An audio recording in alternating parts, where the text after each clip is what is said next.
Welcome, ladies, and any gentlemen who may also be listening. I am Dr. Melissa Rich. I will introduce my guest here in just a moment.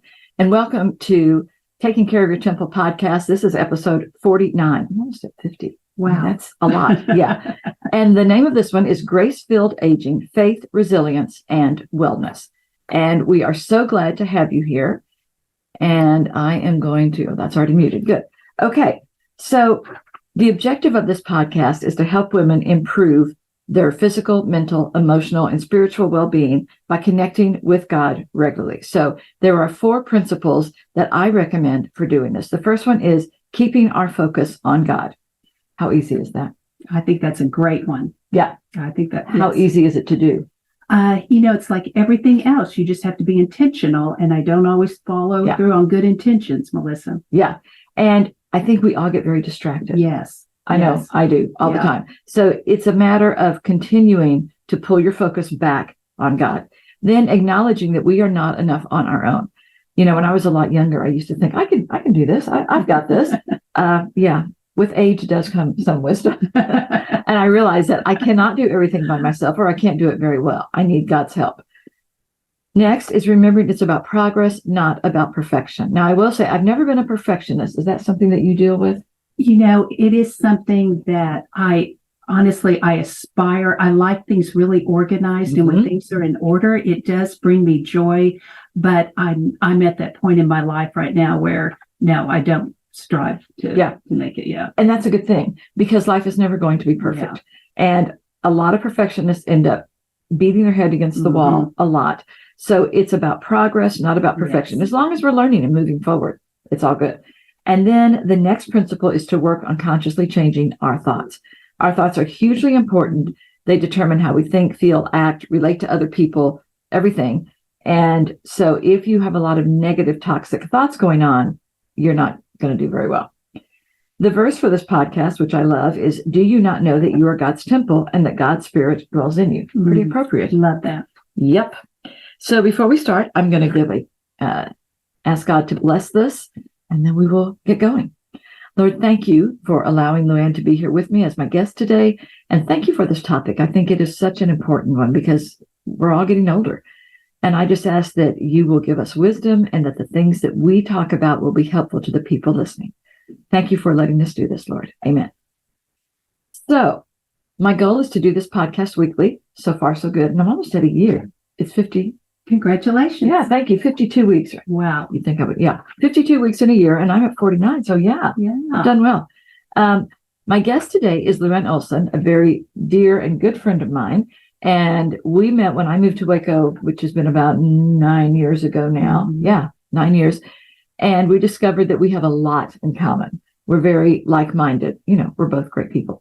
So tell our audience a little bit about yourself, your background. I know that you're retired now, what you used to do, your family. Tell us something about that. Well, great. Melissa, thank you so much for having me. Yes. I'm a 66-year-old woman, grew up in El Paso, Texas. My dad was in the military.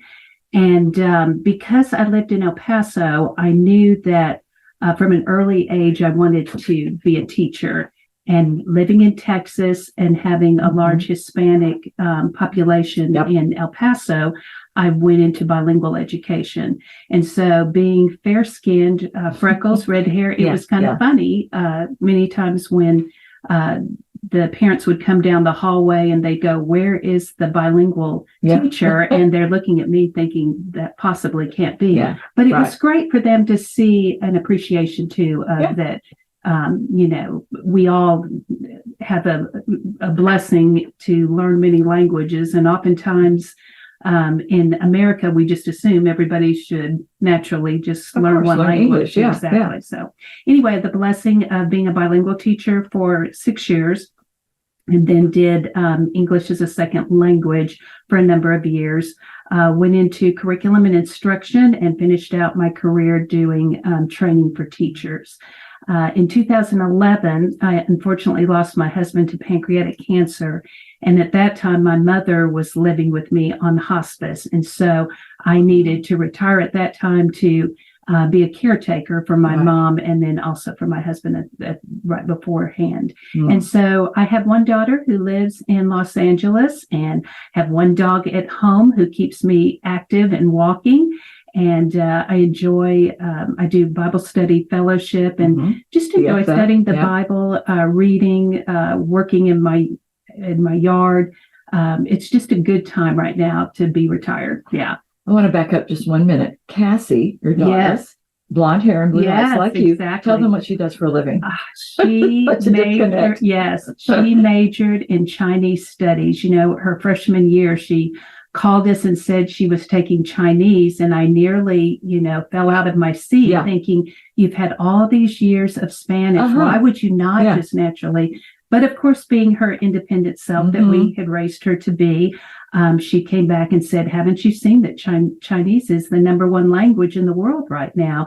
And her father was, going, well, Cassie, I like, how you've researched it. Yeah. So anyway, she just has that part of the brain that languages come easy to her. She enjoys it. And so she is in LA because it is a very high population of Chinese startup companies. And so she's there working with a Chinese startup company and just thriving. And she lived a couple of years in China, didn't she? Correct. You went to visit her. Yes. Her master's program, she had to actually write her thesis in Mandarin and then present it. I can't imagine. And so, yes, and it's not an easy language for us to kind of Velcro to. And so I'm incredibly proud mama. And when she finished, we did travel with another classmate of hers and his family, and we traveled throughout China, and just having both of them to navigate the language and culture was just an incredible experience that I'll remember for life. You just never know how your kids are going to turn out. That was definitely not in the cards, but not what you would have predicted. Exactly. So the topic today is about aging, and Luann and I were discussing this before we started. Everybody listening to this podcast, we all have one thing at least in common, and that is that we are all getting older.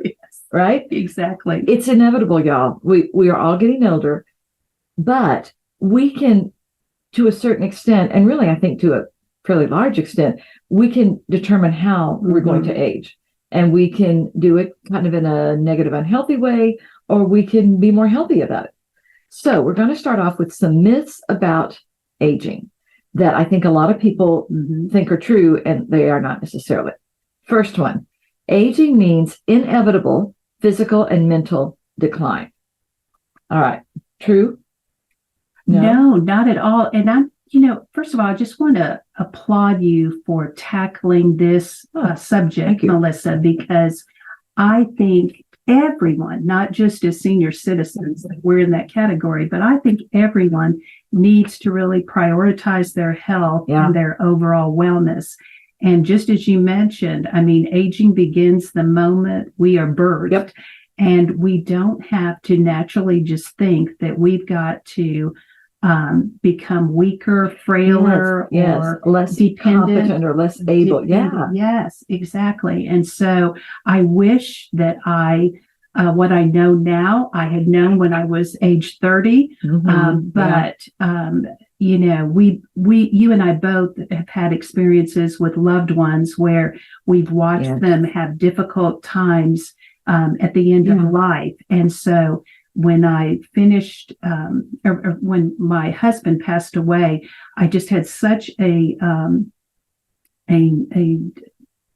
desire to learn as much as I can and research as much as I could about what I could do preventatively. Yes. And so I was surprised because I was like you,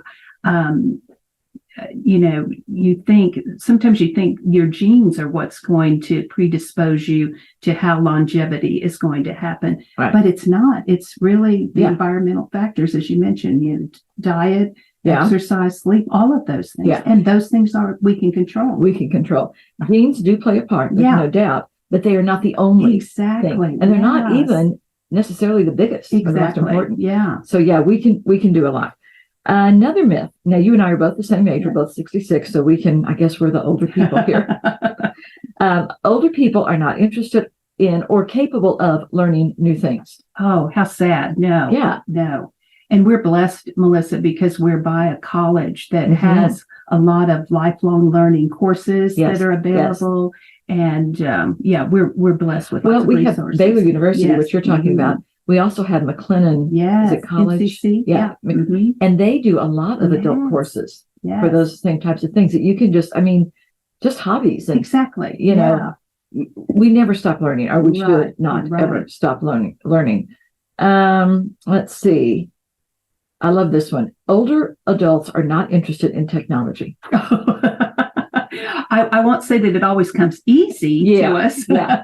but no, I think we just have no choice but to jump on the bandwagon, especially if you have children, or I know you have grandchildren, and so you've got to keep up with the times. But I will say that I always do have, when my daughter comes home, I do have, instead of that honey to-do list, I have the tech to-do list for her to do. And she probably whips through it in about 5 minutes. Exactly. Yeah. Exactly. Yeah. My son, David, is here in Waco. So it is. I'm the same way. Could you look at this? Yes. And most of the time it's like 30 seconds. Oh, I didn't know it was supposed to do that. Okay. Yes, I know.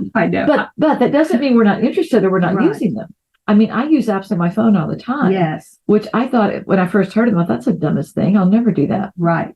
Well, and I've learned, because my daughter, the first thing she'll say, have you Googled it, Mom? And I have learned now. So I am becoming a little bit more tech savvy than I ever thought I'd be. Yes.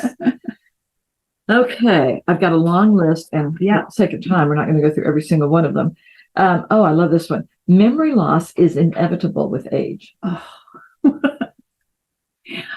I have a dear friend of mine who is in her 80s, and honestly, she is sharp as a tack. And it's interesting because I'm always asking her, Linda, what do you do that keeps you so sharp? And one of her things to me is always that she drinks just black coffee every day. And I don't know if that's the case, but boy, I'm telling you, she is one sharp lady. Yeah. Okay. And this is a memory thing. Yeah. What's the name of the lady in our class who just had surgery? She's back. She's in her 80s, sits in the back. She comes all the time. Elaine Yearwood? No. Anyway, we call it ABF, Adult Bible Fellowship at church, but it's Sunday school, and I still sometimes call it that.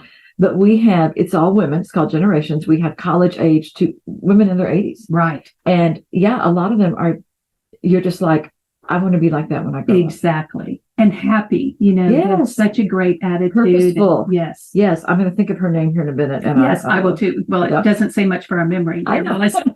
That we both have forgotten. I know. But I will say, honestly, the memory thing, I'm pretty good at it, but I've had these, times where I can't remember stuff. From my 20s. And I think we all do that, where you're just like, it's on the tip of my tongue, but I can't. Yeah. Yes. But I don't think it necessarily has to deteriorate as you get older. No, and sometimes I think it is when we're also multitasking. Yes. Because I don't know about you, I'm forever starting one thing, loading the dishwasher, the phone rings, I go to do that, and then I'm called to do something else. And then all of a sudden, 30 minutes later, I come back and I haven't finished the dishwasher. And it's not that I've just forgotten it, but just so many other things kind of you get sidetracked. Yes. Yeah, exactly.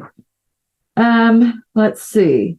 I love this one. Older adults are not interested in physical fitness.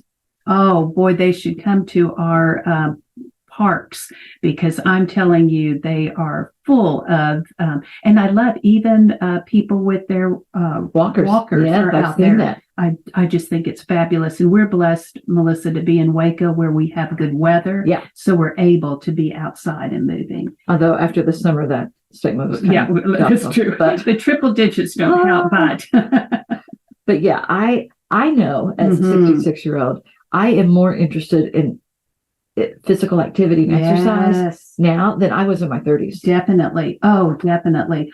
As you know, I've been kind of on a weight loss journey this year. And for me, walking has been just an incredible piece. And I've realized how simple it is, but like everything else, if I'm not intentional, it doesn't happen. No. But also, I would encourage people, having a pet helps you also to get out Absolutely. there and walk. And, Yes. and I love seeing that also at our parks. So many people Yeah. out there walking their Yeah. animals. My little dog, Chewy, walking is his favorite thing. Yes. I mean, and we walk every morning. I used to walk him in the afternoon, and this summer I just couldn't. It was so stinking hot. I mean, Yes. 108 degrees still at 5 o'clock. Right. It did not cool down at all. So I switched to the morning. So we do that. So this morning I walked him. I jumped on my trampoline while I watched TV, and I ran. And I so far have, I took my glasses on, 10,563 Wow. steps. And we're not even at noon. No, I know. That's amazing. But I have found, and if you had told me this 30 years ago, I would have laughed in your face. I feel better when I'm active. Yes. Instead of just being a couch potato. Because I remember in my 30s, one time I was sitting in this chair in my living room in Oklahoma, and I started to get up to do something. Creak, Yes. pain. And I'm like, oh my gosh, this is like I'm in my 80s. Yes. And so I knew I had to do something. I am in better shape now than I was 30 years ago. I mean, there's no doubt. Yeah. Well, and I know my daughter talks to me a lot about the challenge that she has because her job requires her to be on the computer the whole time. Yes. So Yes. if she doesn't set an alarm on her computer to actually get up, she'll say, I've spent, half of the day just sitting glued to my computer screen without ever getting up. And I think even with an older generation too, I think of, online shopping and social media and just all the virtual things that we do. It's easy for everybody to get into that sedentary lifestyle, and how important that is for us to get up. Absolutely. So some things that are important to do in physical health. We talked about exercise already. Eat a balanced diet. Oh, absolutely. That Healthy, balanced diet. Yeah. I remember reading something by, I think it was Dr. Hyman, who said that one of the most important decisions that you can make during the day is what you choose to put on your fork, because that is literally medicine. It's either good medicine you're putting in your body or you're choosing to put something that's unhealthy. And so I do think, I try to follow the Mediterranean diet a bit. Just, I love nuts and fish, olive oil and things. And so that kind of helps. Not that I don't jump up. I do have a sweet tooth that I'm always having to. Me too. I'll tell you what I do though, because I try to do the same thing. And again, I eat much healthier now than I did. Yes. Because I think I'm more mindful of it. Right. And I've seen what happens when I don't. Right. I don't feel good. I don't sleep well. I don't move well. So when I go, one of my favorite places for my son and I to go to eat is Longhorn Steakhouse. And they have this humongous dessert called the chocolate stampede. I mean, it's like a whole I've had that. Yes. Yes. So what I will do is I will get one in a to-go box. And then I have little containers like, this big at home with the lids. And so I'll have 3 or 4 bites, and then I just cut it up and I freeze it, put it in the little containers, and I will pull one out a couple of times a week. Not even that many, and it's 3 or 4 bites. Yes. I eat it really slowly. It's so good. But that way I have my sweets, but I'm not, because in the past I would have eaten the whole thing. Probably would have been sick all day, but Melissa, I do the same thing. As you know, I'm a cookieaholic, and I love crumble cookies. Oh my goodness. Yes. And I have to do the very same thing because I could inhale the whole cookie and, have a million pounds and then regret on me it later. But I cut it up into multiple pieces, and then just, when I'm at the fridge, I'll just take that one bite. And then, it helps to break it helps regulate things. And I think that's a big thing with eating and exercising. You have to be mindful of it, of how important it is. Yes. Another big one, and I think we don't think about this for a lot of seniors, is to manage stress. Oh, that's huge. I'm thankful to be, that I have my faith, Melissa, because honestly, starting out with a daily devotion and spending time with God and, just kind of giving over those big pieces that can weigh you down, and yet you really don't have control over it. It helps me so much to just not carry that anxiety throughout the day. Yeah, absolutely. And I think for a lot of people, I used to think, as you get older, because you're retired, you're not doing anything, so you have no stress. Yeah. No, for a lot of older people, there is a lot of stress, health concerns, financial concerns, exactly, all of those. But if you let it, it will just eat you up. It will. And it doesn't help. Yes. And you can spend your whole day worrying about it. Yes. Yeah. And I've had to kind of, and it has been a process of just turning that over to God, and throughout the day, just thanking Him for the good things that are going on, rather than sitting there stressing over the things that I can't control. And that is a choice that you make. Yeah. And I do the same thing. I really, it's easy to focus on the negative, but in fact, this morning I was kind of struggling with that because I was feeling some anxiety, and I thought, no, I'm not gonna, you'll get me through it. Whatever, if this happens, you'll get me through it. But I just started praising Him. Like I'm focusing on your goodness, on your love, on your, I want that joy back. Right. But it's a conscious choice. It is. And then listening to praise music absolutely changes my life. I mean, it just changes my attitude, everything. I love our church on Sunday morning. Oh, I'm with you. The praise and worship music is amazing. Yeah. Something else that can be helpful is to stay active mentally. Yes. I actually subscribe to the New York Times and their game page of Wordle and connections and spelling page. I do that faithfully every day, and I love it. Doesn't take a whole lot of time, but I do find that it kind of just keeps me mentally engaged. Another thing I do is I keep a puzzle on my breakfast table. Mm-hmm. And Melissa, you would be surprised the number of people that come through my house of varying ages will want to just sit down and just put one or two pieces in, and it's just such a great way of continuing conversation. Yes. And sometimes too, when friends have come over with problems or something that's kind of, agitating them and they just need to unload, it's a great stress reliever, I think. Oh, absolutely. It is. And I have an app on my phone that is these word puzzle things. It's not Wordle. I know I've seen that one, but this is a different one. But I do it every morning. And there are times when I'm just like, yes, it's just annoying. But it engages my brain. Yes. And then the other thing that I think is helpful to stay mentally alert, you and I both do it a lot, is reading. Yes. Oh, yes. I mean, I'm reading like all the time. I am too. Yeah. So I learned how to read when I was like 6 or 7. Never stopped. Yeah. I mean, it's just. And I remember when Ed and I first got married, he was surprised to find out that you could read while you brush your teeth. Like, you don't do that? Come on. I still do that. Yes. It's not that difficult. So he started doing it too. So, yeah. Okay. A big one, I think, for seniors, if you have it, is medication management. Mm-hmm. Because as we get older, a lot of times you do tend to get more meds going, and you just need to be sure that you're keeping track of everything. Exactly. I've been blessed so far. I really am not on any medications at this point, but I do take vitamins and supplements. Right. I just think that's so important to, especially taking your daily vitamin.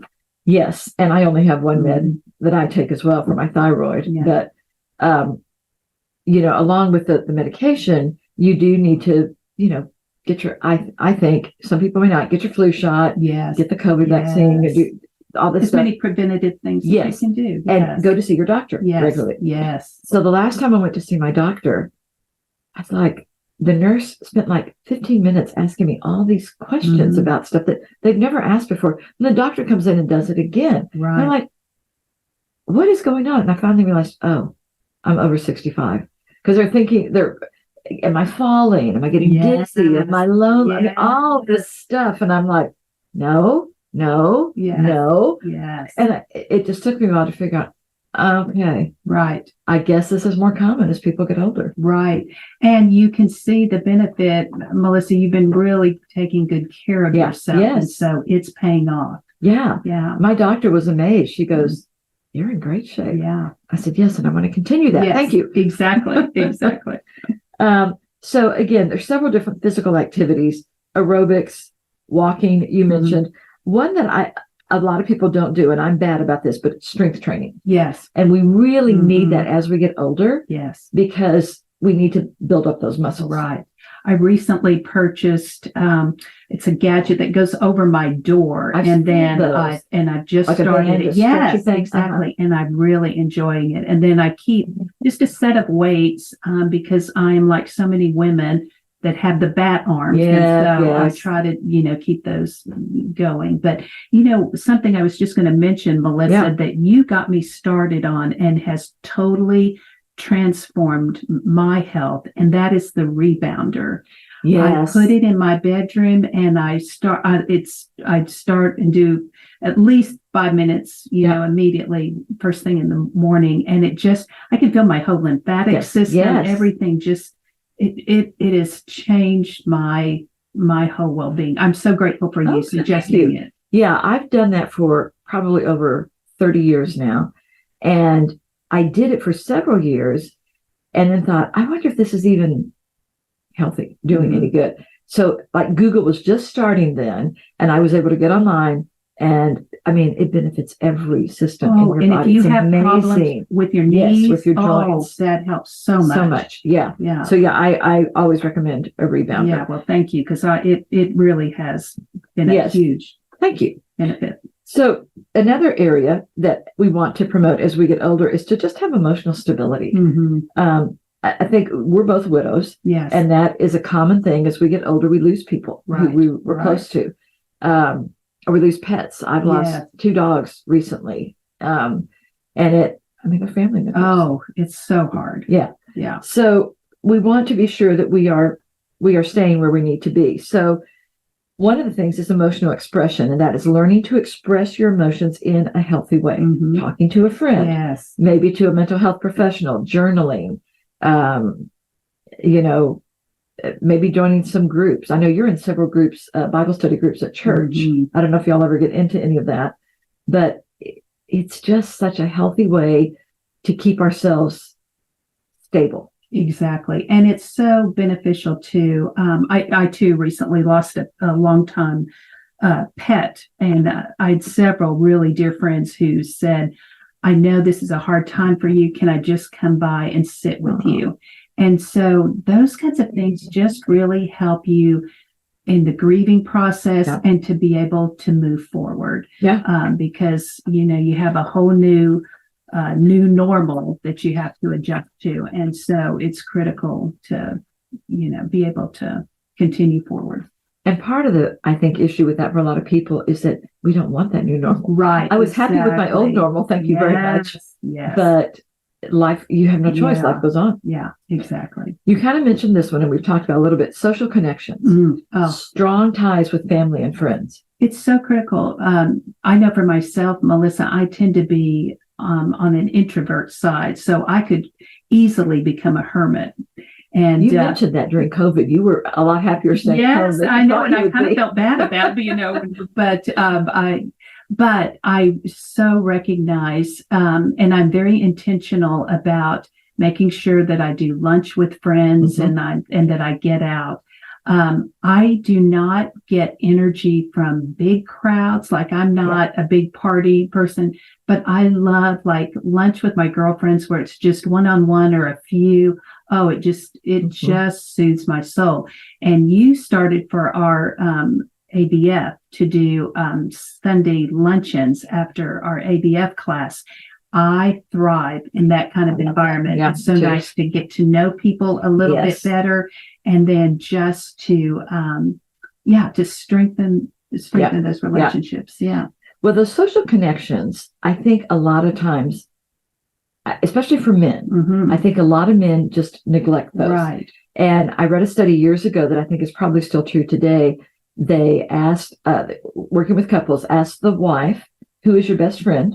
She named another woman, almost all of them. They asked the husband, who is their best friend? They almost all named their wife. Yes. So a lot of men, if their wife dies or is gone, they do become hermits. Right. Because she was the one, and that's how it was with my parents when my mom was alive. She would be the one who would, let's go do this and let's go walk and da-da-da-da. And once she was gone, Dad did not do well. Right. I mean, he just didn't. And I noticed that when we get gathered together as women, we talk about our feelings. We talk about if we're hurting and grieving. Men get together and they're talking about sports and their jobs and, just other things, but really not about feelings. And I think that's and there's nothing wrong with talking about sports. You're a big sports fan. Yeah. I'm not, but I can care less, but that's okay.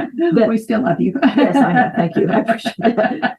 But on the social connections, years ago when I was teaching at Mid-America Christian University in the psych department, I came across this study called the Nun Study, N-U-N, not N-O-N-E. And this it was a research company. They kind of connected with this group of nuns who lived like, I don't know what you call where nuns live, an abbey, or right? Yeah, and so what they were studying these nuns, and when the nuns died, they gave their brains to this company to study. Well, what they found, research, is that a lot of these nuns were in their 70s and 80s. Most of them were. They were doing great, and they've discovered the three things that were most important. One is a good education, which even if you don't have a master's degree or something, you can still read. You can, you can engage in things and learn. Social connections. They all lived in the community, and so they were connected socially, and they were physically active. Wow, those were the things that they found, and so those were really important. But what just amazed me is what they found is when these nuns donated their brains and they were dissecting them, a lot of them had physical signs of Alzheimer's and dementia, but they were not showing it when they were alive. These factors that they did, the connections, the being well educated, a lot of them read a lot and wrote, and then physical exercise, it's like it protected them. I love that. Is that amazing? And I bet too, don't you know, Melissa, with them praying regularly, they're not stressing over things. Yes. And then also, I know for myself, yes, I told you I love studying the Bible. And I think about with them, they're regularly reading and studying. And they're in God's Word all the time. Yes. Now, the research study didn't go into that one at all. It's secular research, so not surprising. But you're right. I hadn't thought about that. I'm sure that was another factor that really protected them. Yes.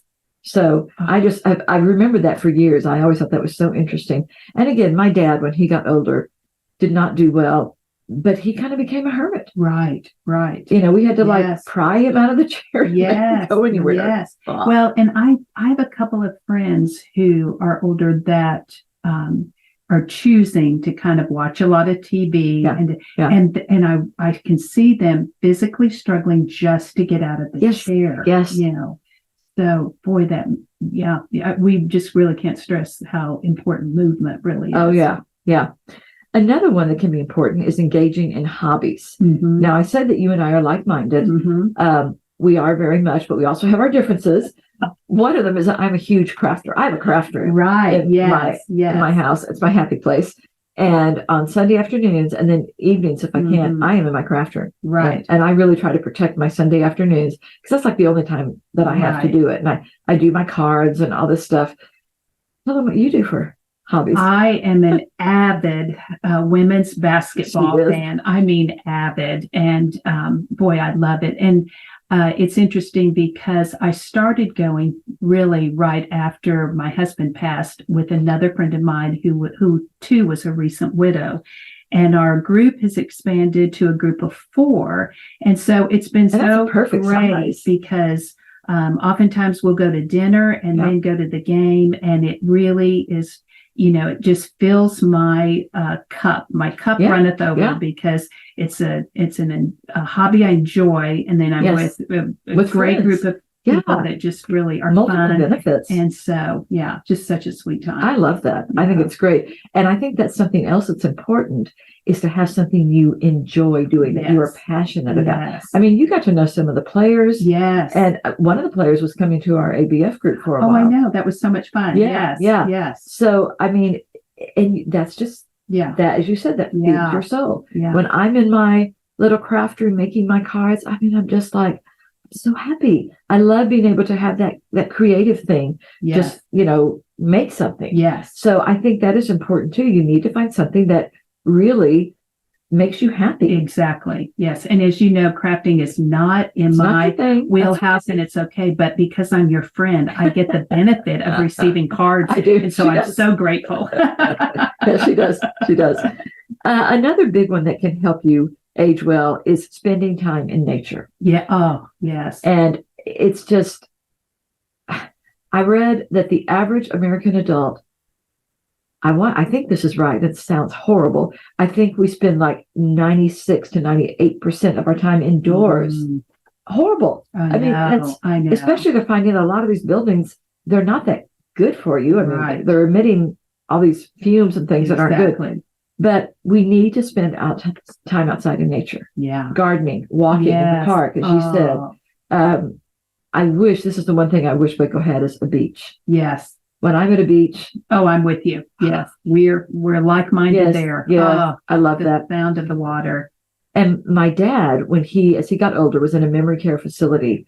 And one of the things that we loved about it is they had the building was like a square, and in the middle was a courtyard that they could take the patients out there. And there were trees and bushes and flowers and squirrels. And so it's this little slice of nature that a lot of them couldn't get up and walk around in it, but at least they could see it. They were in fresh air, natural light. Yes. So we just all need that. Yes. I back up, my house backs up to a ravine. That's right. And so we just have a ton of birds. And at night I have owls, and there's just, there is something about just the peace and quiet, and then just listening to the sounds of nature, as well as I love digging in the dirt, pulling out weeds. There's just something therapeutic about, about putting your hands in the dirt. Yeah. I mean, I do it if I need to. It's like not my favorite thing, but that's okay. I'll come. There you go. So another thing that we can do to make ourselves healthy is to practice gratitude. And we kind of talked about this before. I just feel like we are so blessed. Yes. And a lot of times we don't acknowledge it, or we take it for granted, or we're not aware of it. And we should. Yes. We were talking about that even this week, about going to church and just, I'm not fearful about a war starting, or, my safety going there. Just simple things that so many people in the world right now are not able to be able to experience. And so, as I was saying, I've really tried to be intentional just throughout the day, thanking the Lord as things come to mind.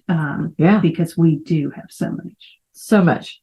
And then the last thing on the emotional is to laugh and have fun. Yes. And I just think when we're with people we care about, we do that more anyway. Exactly. So it's, And there's nothing that just feels great. It's that good belly laugh. Yes, something just gets you tickled, and you are just. That shared laughter. Yes. Yeah, absolutely. Yeah.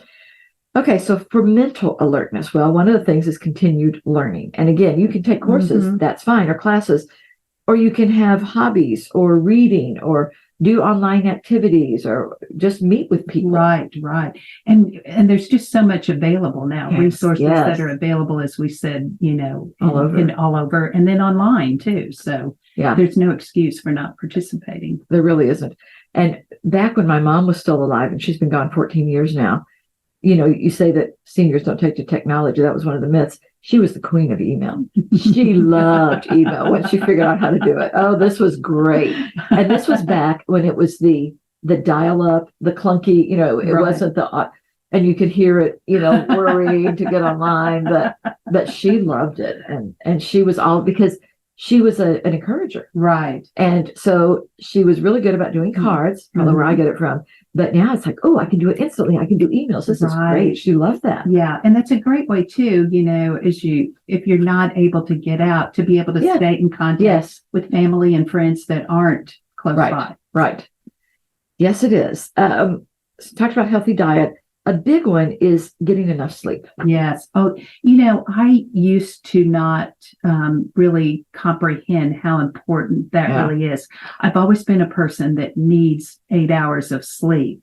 But obviously, during the season of life when you're balancing family and job and everything, that doesn't always happen. Yeah. But boy, now I do prioritize it. And I actually have set my phone to give me a reminder to get ready for bed. Oh, that's And interesting. so it helps me because all of a sudden I can be in my retirement age. I've noticed that I'm staying up later. And so it helps me to just kind of prepare myself to get ready to sleep. So that causes you to shift gears mentally. Exactly. And I'm ready then to, get the, turn off everything, turn off my devices, brush my teeth, get ready, get into bed.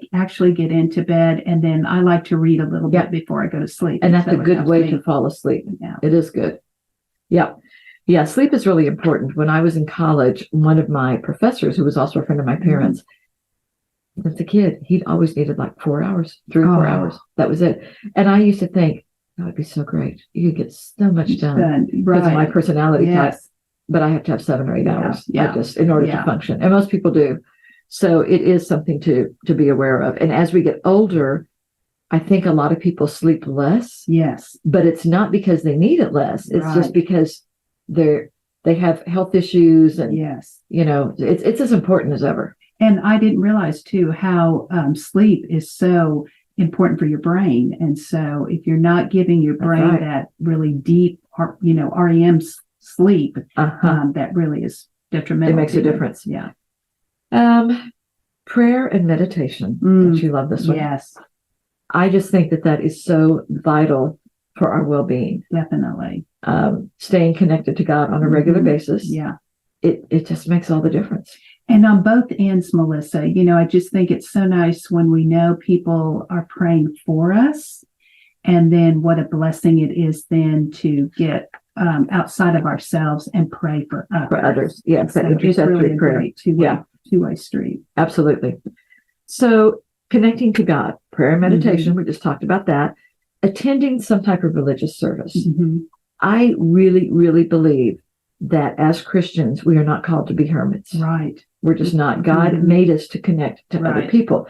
Now, having said that, I have some friends who live somewhere in the East. I can't remember where, but there is literally no church near them. There's just not. Right. It's not like here where every street corner you have a church. So they do online church. Sure. Because that's what's available. Yeah. Absolutely.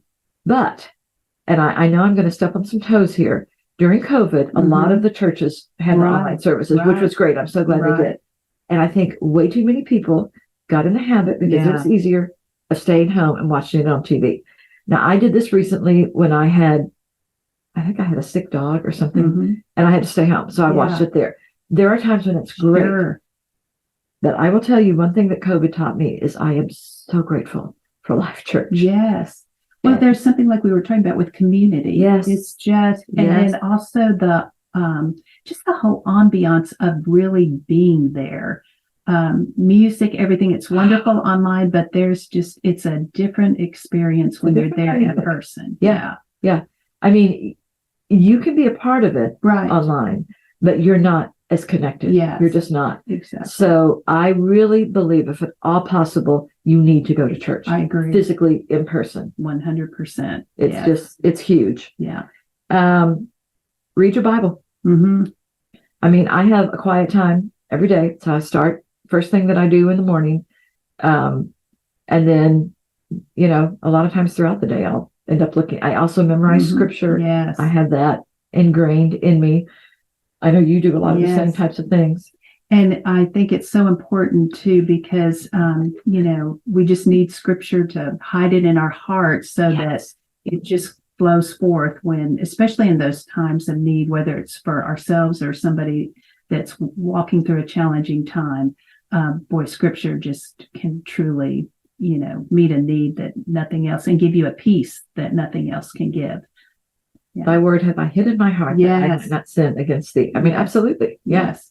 And then, it's amazing too, Melissa. It's why I love studying the Bible, because you'll never get to the point where you know it all. Even scripture that you've read and known since a child, God will illuminate something just totally in a different way. And that you're thinking, how have I not ever seen that before? And so that's why I love it.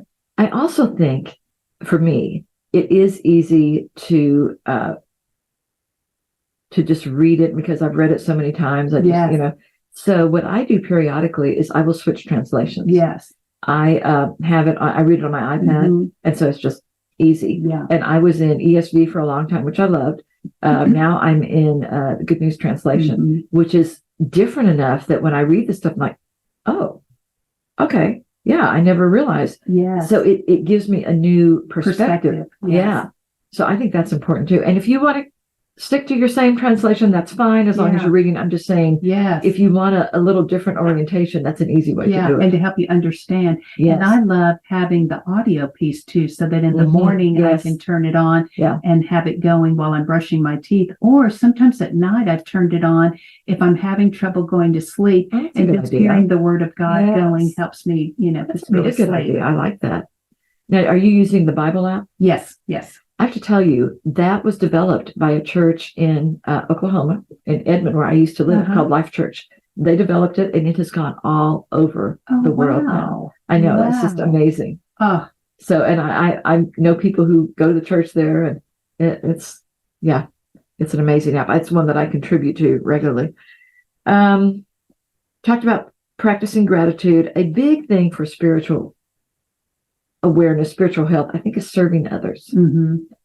It can be really easy to just focus on me, because, I'm the most important person in the universe. But I think when we stop and help other people, which I really believe is one of the things God has us here to do, definitely, we are blessed. Yes. By that. And Melissa, it doesn't have to be anything major either, too. No. I know I have several friends that can't drive now, and so just taking them to their eye doctor or doctor is important. But then I've noticed how important it is sometimes just standing in line with somebody and just smiling, just giving them an encouraging word, starting a conversation with them. Simple things, and then people will leave and they'll say, "Thank you so much. That meant so much to me." And I'm thinking, that took so little on my part. And you almost feel guilty. I do. Yeah. That wasn't any big deal. Exactly. But I really believe that the whole what goes around comes around. And I think if it's all about us, then we're going to get to the point where we have no one around us, because no one wants to be with us. But if we are helping and investing in other people's lives and serving, that's going to come back to bless us as well. Agree. Yeah. So that's a good one. Okay. I want to end this whole part of this with developing and acquiring resilience. How would you define resilience? Sorry, I'm putting you on the spot. I would just say that ability to move forward, to continue to not get stuck, but adapt to whatever is come my way. Yeah, I think of it as that, and as like mental and emotional flexibility. Yeah. That it doesn't have to be, wait, this way isn't working. Right. Now what do I do? Instead, it's like, okay, well, plan A didn't work. Let's go to plan B. I don't have a plan B. Guess I better get one. Right. That's kind of resilience to me. Yeah. So I think it's even more important as we get older, because there are, as healthy as you and I are, and as blessed as we are, there are going to be some limitations. There's some things I can't do. I don't think there's many I can't do at all, but there are some things I can't do nearly as well as I used to be able to. Right. So I have to figure out other ways exactly to do them. And to be willing to kind of reach out to those individuals who can, and not be afraid to ask for help, and to just have some support system. Absolutely. So that was the first one, is to have a support system, because there are times you're going to need help with doing things. Yes. My son, who lives in Waco, thank goodness, 6'2". Yes. So guess what I get him for? I bet for height. Can you reach that? Yes. In fact, he tells a story. He used to work at Magnolia Market, the Chip and Joanna, and he was in the store there, and he was always getting calls because they couldn't have ladders out when customers were there because of customers might trip on whatever. Right. Can David come to aisle 6 because they needed to reach something, and he could just and not have to get the ladder. So it's helpful. So another way to develop resilience is positive self-talk. Just give yourself positive messages. And as a former therapist, I'm so big on this. Yes. This I do every morning, along with the verses that I memorize. Right. I have these positive affirmations that Mhm. I record them on my phone and I play them while I'm Yeah. walking around my house. Well, and I do think whatever we think and those words that we speak Yeah. out play such an important part about how the rest of the day we go about Words have with our power. attitude. Yeah. Words have power. Mhm. And if we are, I can't believe I did that. That was so Yes. stupid. How could I? Blah, blah, Yes. nobody likes me, blah, blah, Yes. blah. That's the kind of person you're going to become. Right, right. So, And I think we all have a tendency to be our worst critic. oh, yeah. But Yeah. as you said, we've got to move past that and move forward. Yeah. Developing good, healthy coping strategies. You know, even when I was younger, Mhm. things didn't always work out exactly the way I wanted. Right. So you have to learn to kind of roll with the punches and adapt and figure out different ways to get things done. And it may not be what I have found. Okay, I want to do X, Y, Z, Mhm. and I've got this plan. I've got it all laid out, Mhm. and I can't do it for whatever Right. reason. So I have to go come up with a new plan. Sometimes that new plan is better than my original one. Right, right. I just have to be open to it. Exactly. And I know for myself and just thinking about people, my daughter in particular, we can get stuck on decision making. And I think it's so important. And again, this is where I'm so thankful for my faith to, just really pray about it and then move, make the decision, move forward. And it's okay. If I've made a mistake, not to get stuck on that, but just, let's redo it and we just move forward, but not to sit there and just worry about the decision you've made. Or, right. That's not resilient. Yeah. No, it is not. And I have gotten to the point where I really ask God on a regular basis, not if, but when I make mistakes, because it's going to happen. Yes. Help me to figure it out really quickly. Right. To go back, yes, make amends if I need to, fix whatever I need to, learn from it, because I don't want to keep making the same mistake over and over, and then move on. And then move on. Exactly. Let it go. Yeah, exactly. Instead of beating myself up. Yeah. Which we all tend to do. Learning from challenges, which is kind of what we were just talking about. Challenges really can be opportunities for personal growth. They don't have to be something that just flatten us, although sometimes they can. Yeah. And unfortunately, I know for me, I tend to learn the most from my mistakes. Yes. I wish I could tell you that was not the truth. Right. That when I did things perfectly the first time, it's the mistakes that I remember. And I try not to do those again. Right. And I think even big challenges in life, we both are widows and going through that, as hard as that is, I've been amazed at just the number of women that God has put in my path that, are widow, they're going through widowhood. And so, he really can take a really difficult challenge and, turn it into something that brings him glory. And allow you to help other people because of what you have been through, what you've learned. Yeah. So I really believe God is the ultimate recycler. He does not waste things. Right. If we allow him to do that. Yeah. Now we can just hold on to it and no, I'm not doing that again. I'm not going out there. That wasn't safe. Or we can just say, okay, that wasn't much fun, but I learned some things from it and, and then be willing to go out some more. Yeah.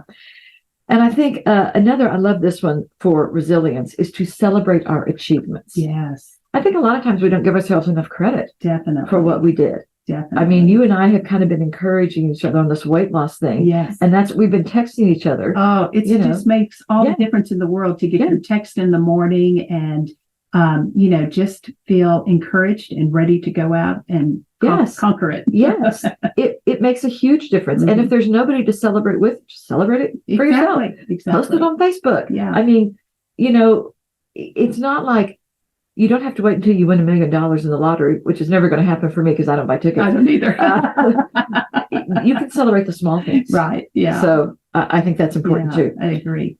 Okay. So, and then I did want to do one more. Faith and spirituality are huge for resilience, I believe, because God can take those mistakes, those bad experiences, and can turn them around and make good things come out of them. Who else can do that? Exactly. Not anybody I know. Certainly not me. Yeah. And I've known people who've had really horrible things happen. And that's basically shaped them into the person they are now. That's kind of become their ministry. Right. Right. And you just have to believe, this is a sovereign, purposeful God. And even in the very worst of worst circumstances that I've seen people walk through, it is amazing how, good can come out of it. Again, if we let it. Yeah. Yeah. Yeah. Okay. So I'm going to talk now. I always try to do a fun fact about Waco or Central Texas. And what they have now, and I need to do this. I haven't. You may have. You can see and learn about Waco's past and present, along with local wildlife from the water. The Brazos River runs through, and they have these tours. You can see unique landmarks. I think they go by the what's the bridge that the suspension bridge? Suspension bridge. Yeah, that's right. I think they go by that. They do. Yeah.